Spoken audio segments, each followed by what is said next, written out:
if you're in your 20s, you've probably, just recently graduated from university or college, you're looking for a job or you're starting a job, perhaps you're just starting your business. This is a time of great growth and discovery. And you may not realize it, but it is only in your mid-20s that your brain achieves full maturity. And it is at this age that you're best able to make decisions on your own.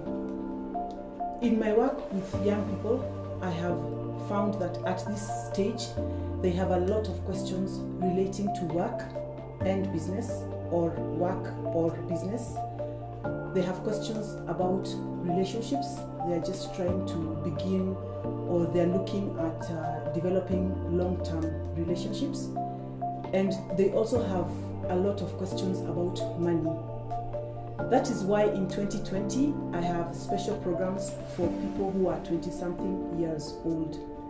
We will have a workshop that focuses on work, money, and relationships. And we will have a second workshop that focuses on the legal side of setting up a business.